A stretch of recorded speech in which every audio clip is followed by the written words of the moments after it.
Welcome back. In this video, we are going to discuss the difference between deep copy and a shallow copy. But before that, let us understand why do we need a deep copy and a shallow copy in the first place. Let us understand with an example.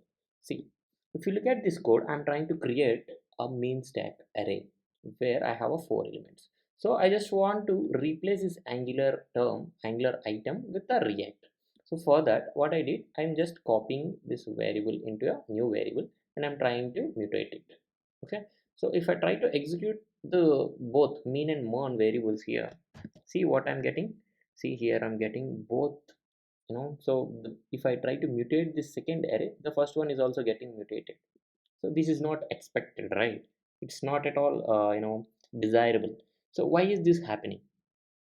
For this we need to understand a basic concept of primitive and reference data types and how they are getting actually stored in a memory. Let's understand. We have two types of data types. First one is primitive data types and second one is reference data types. So primitive data types are like numbers, booleans, and then strings, undefined, etc. And then coming to the reference, right, arrays, objects, and functions. All these primitive data types are immutable. Okay, these are immutable and they get saved in stack memory. Okay, when it comes to the reference type, right, they get saved in heap memory. So let us see, for example, I have a variable x is equals to 10, I have a var y is equals to 20, and I have a var array is equals to 1 2 3 4. And now let us see how they are actually getting saved in a call stack. uh, if we take that one, right, so there will be a table like this, and here address will be saved and then here value will be saved. Here now x will come and its address for suppose 001 and its value would be 10. And when it comes to y, right, 0002 and assume its value is 20. And now this array is there, right, it is getting saved somewhere in the heap memory. Okay, this is a heap memory. So here somewhere like the 001 address, this array is getting saved here. Okay, so in stack there will be a new memory location will be allocated. This memory location contains this reference address, reference of that heap memory b001. That's why, for example, if I try to create array 2 and assign array 1, try to copy array 1, this array 1, if I try to copy it, what will happen?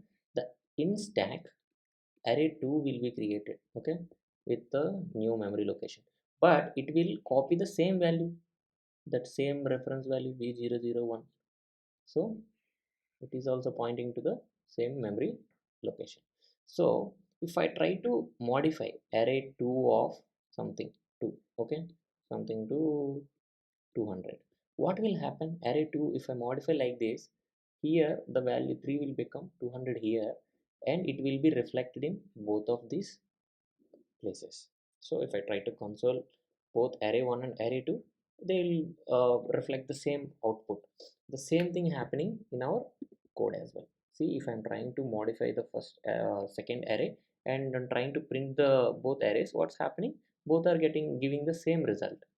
So it is actually this, when I'm trying to mutate the second array, first array is also getting mutated. But how to avoid this? So for this, what we need to do, we need to copy the individual references of these elements instead of the whole array's reference. Here we are copying the whole array reference. Instead of, we need to create in a heap memory, we need to create one more address, okay, b002, and we have to copy the addresses of each element here. Okay, address of each element here, and now we gotta point out this location to here. Okay, if we can able to achieve this thing, like this needs to be point here and this needs to point here, and these references will be comments it here. If we can able to achieve this, right, we need to unpack this array.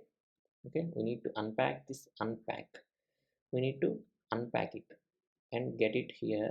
we can able to like make a copy here, so that whenever we try to mutate this state, right, it won't reflect here. Okay, because it is there in a separate address and it is getting stored in a separate address. That's we need to do it. To achieve that, we got a weapon called spread operator. Spread operator, it actually does is like it unpacks the elements. It unpacks or spreads the elements in an object or an array. Okay. Okay, for example, I have a var array is equals to 1 2 3 4. Now if I try to do array 2 is equals to dot dot dot array 1, what will happen? It actually unpacks these values and stores in a new heap memory. Because of that, when I try to edit the mutate the array 2, the array 1 won't get mutated. For example, let's go to our first example.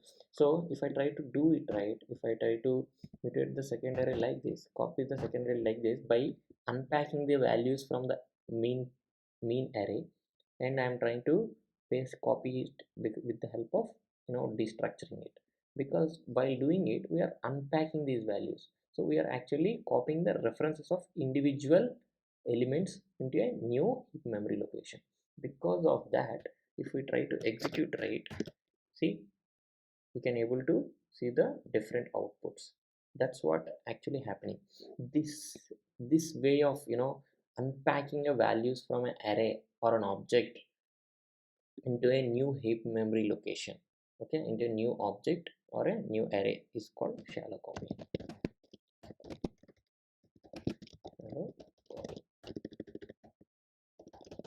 now Now we understand what is a shallow copy. Now let us understand the deep copy as well. For example, I have a one more array here. Okay. So if I try to modify that one, what will happen?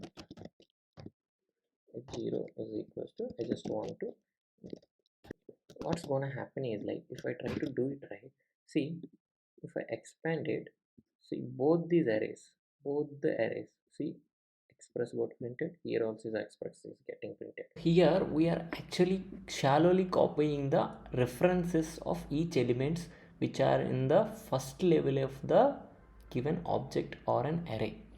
For example, here this array is a nested one, so while doing the shallow copy, we cannot clone the nested objects or nested arrays. To achieve cloning the nested objects or arrays, we need to go with deep copy. Then how do we achieve deep copy? So there are different ways. For example, if we take a Lodash library, there we got a method called clone deep. Or we can go with basic JavaScript method like json dot stringify of, will give the array 1, and we'll just parse it once it gets stringified. Json dot will make it as a parse. So let's try it out.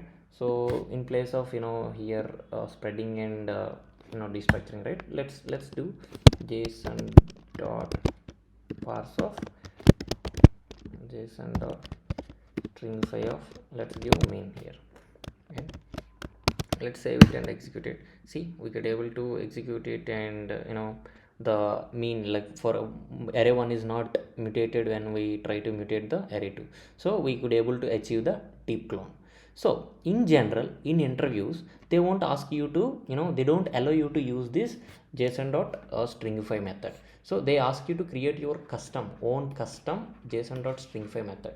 So I'll stop it here, and you guys try to build your custom json dot stringify method, and come back here. In the description I will provide my solution. Come back and check your solution along with my solution, which is there in the description box. Okay, yeah, thanks for watching.